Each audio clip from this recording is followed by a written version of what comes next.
Na última parte dessa aula vamos ver algumas diretrizes para a definição de classes. Então, outra pergunta, né? Pensando um pouco, quais podem ser diretrizes para definir classes, né? De novo, começamos com uma pergunta, parem um pouco o vídeo, né? E pensem nessa pergunta. Então, tem alguns conceitos, né, que dão algumas diretrizes para definir classes. O primeiro é o conceito de responsabilidades, né? Então, um princípio muito importante é o Single Responsibility Principle, né?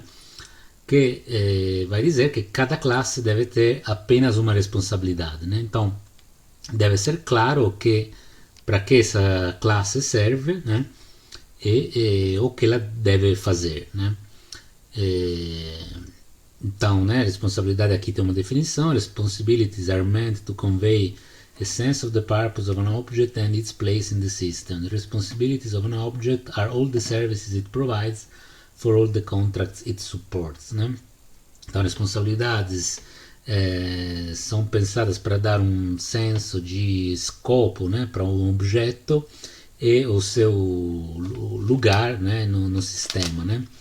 As responsabilidades de um objeto são todos os serviços que ele fornece, todos os contratos que suporta, né? Contratos com os outros objetos. Então, né, resumindo, para que serve essa classe? Então, as responsabilidades de um objeto são dadas pelas coisas que o objeto pode fazer, então os métodos, e pelas coisas que o objeto pode conhecer, né? Pode saber, né? Que são os atributos, né? Então, né, a ideia é que cada classe tenha uma responsabilidade bem definida. Então, pensando no exercício da calculadora, então, o primeiro laboratório que a gente fez, né? Então, o exercício feito no laboratório tem várias responsabilidades, né, que vocês podem imaginar e que podem ser atribuídas a classes, né? Então, responsabilidade de fazer os cálculos, né, da calculadora, essa pode ser uma classe, né?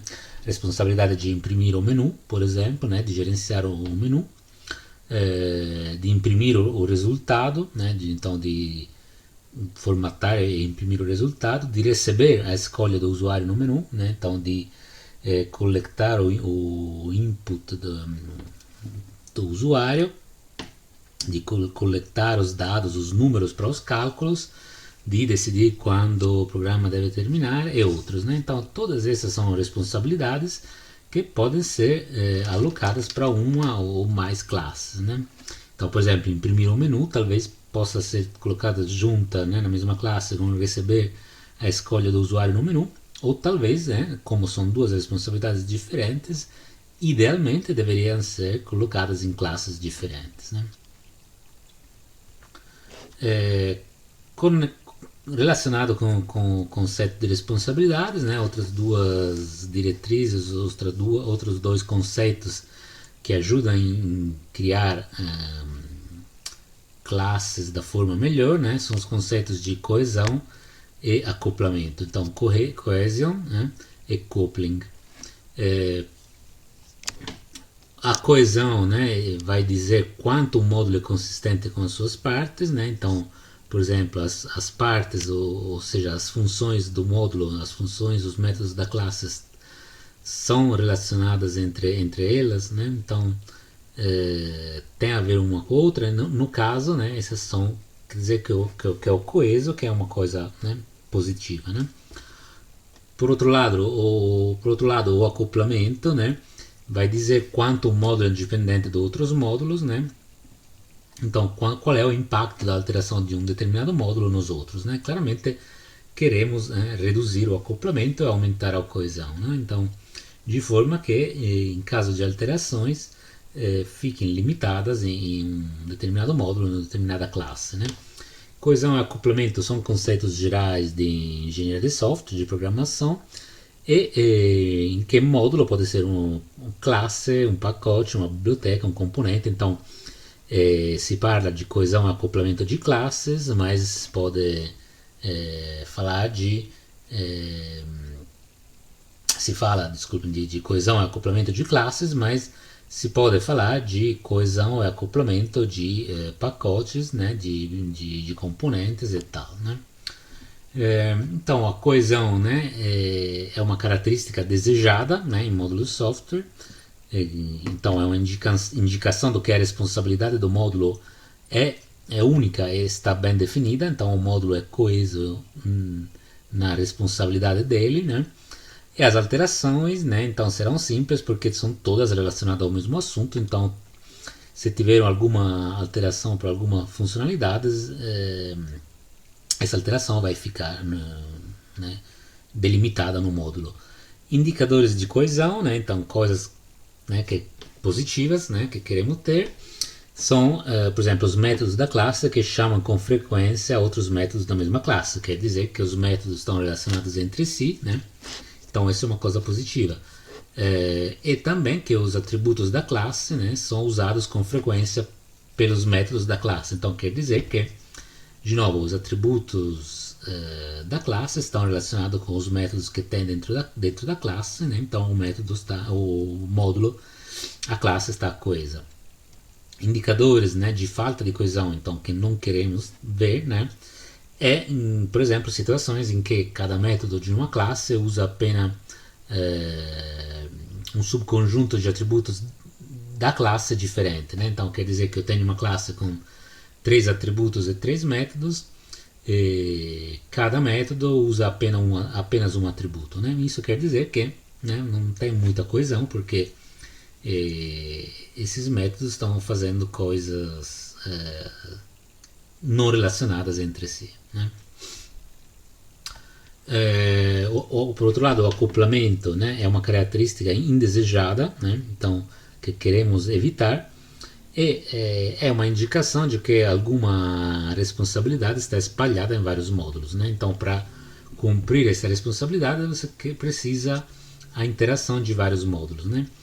Isso vai dificultar as alterações, porque cada alteração vai ter impacto em vários módulos, né? Então, é uma coisa a ser evitada. Indicadores do que o acoplamento está alto, então que está ruim, né? É que, por exemplo, a classe contém muitas variáveis com outras classes como tipo, né? Com muitos atributos com outras classes, ou que a classe chama muitos métodos de várias outras classes. Então, quer dizer que essa classe, para funcionar, né, depende de vários outros módulos, classes, então tem um alto acoplamento, né? Indicadores de baixo acoplamento, então coisas positivas por exemplo, né, no geral, que a classe importa apenas algumas classes e por uma razão bem definida. Então, ela depende de algumas classes específicas e é bem claro por que ela depende dessas classes, né? Outra dica, né, outra diretriz é de usar pacotes, né? Então, coisa importante, separar as classes em pacotes, né, packages, que sejam consistentes. Então, entre si eles tenham alta coesão, né? Nessa situação, né, em que vocês separam classes em pacotes diferentes, lembrem que não todos os métodos precisam ser public. Então, existe a visibilidade de pacote, né? Então, package private, né? Que é, lembrando, em Java, quando não é especificado o modificador de acesso. Então, combinar, né, pacotes e visibilidade de pacotes ajuda, né, a ter mais encapsulamento, né? Um simples exemplo, né?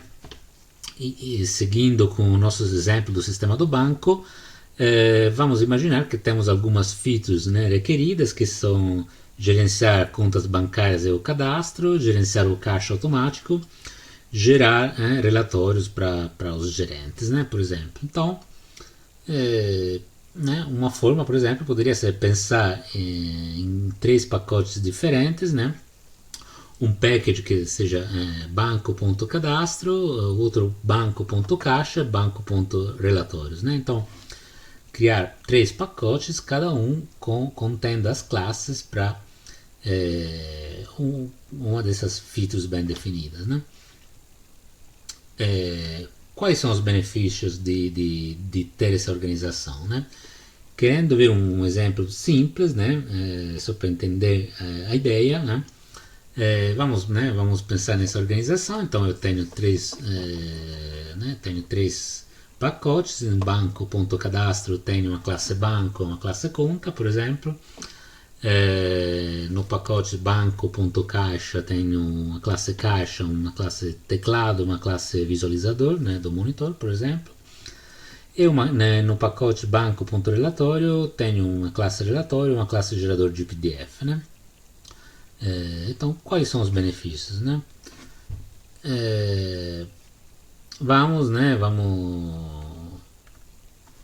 Vamos, por exemplo, imaginar uma implementação da classe conta, né? Em que tenho, né, de novo, atributos private, o número e o saldo da conta, né? E vou ter um método depositar, um método sacar, né? Com, né, um determinado valor, né? E público, né? Públicos. E vou ter um método para alterar o número da conta, né? Que né, recebe como parâmetro o novo número da conta, né? Mas nesse caso, né, percebem que aqui o modificador de acesso não foi colocado. Então esse método, o método alterar número conta, é package private, né? Então isso quer dizer o quê? Que nesse caso, né, não é possível, assim, essa limitação do acesso, né, faz com que o número de conta possa ser alterado apenas no pacote cadastro, né? Então apenas pela classe conta ou pela classe banco, mas para as outras, né, não será possível nem por engano alterar o número da conta no código, por exemplo, do caixa eletrônico ou na geração dos relatórios, né? Então, né, organizar o código dessa forma tem algumas vantagens. Também, né, está reduzindo o acoplamento da classe conta, né, com as outras classes. Então esse método, né, alteração da conta, gera acoplamento apenas dentro do pacote cadastro, né? Então né, limita, né, o acoplamento da classe conta com as outras classes e de alguma forma melhora a coesão do pacote cadastro, né? Porque, né, limita o acesso apenas dentro do pacote, né? Então esse claramente é um exemplo, mas né, uma forma, uma boa prática para organizar o código, né? Terminando, né, a última sugestão, dica, né, é a lei de Demeter, né, que pode ser resumidas com converse com os amigos e não converse com os estranhos, né? Então, quem é Demeter, né, não é um pesquisador, mas na verdade é uma deusa grega do ciclo da vida, né? Quais são os princípios? Que cada unidade, né, deve ter um conhecimento limitado sobre as outras unidades, então apenas sobre unidades que estão estritamente relacionadas com ela, né? Cada unidade deve conversar apenas com os amigos e não com os desconhecidos, e conversar apenas com os amigos mais próximos, né? Então isso, né, para lembrar, mas mais formalmente, né, essa lei, né, que né, conhecida como lei de Demeter, né, diz que um método M de uma certa classe C, né, deveria chamar apenas métodos que pertencem ou à própria classe C, né, então outros métodos da mesma classe, algum objeto que foi instanciado dentro de M, né, então foi criado dentro de M, algum objeto recebido como parâmetro pelo próprio M, né, ou algum objeto em uma variável de instância, né, então em um atributo de C, né, e deveriam ser evitados chamar métodos nos outros objetos, né. Isso, né, faz sentido, né, Mas uma consequência disso, né, é que basicamente essa lei, né, aconselha de evitar de chamar métodos, né, ou seja, conversar com objetos retornados por outros métodos. Então, a menos que não se encaixem em situações acima, né? Então, por exemplo, retorno um objeto que é armazenado em uma variável de instância de C, então isso está ok, né? Mas, por exemplo, isso que é frequente de ver, né? Então, person, get home, get address, get street, né? Então, né, aqui será retornado, por exemplo, uma instância de uma certa classe home, aqui de uma certa classe address, aqui de uma certa classe street, por exemplo. Isso, né, isso tem que ser evitado, né?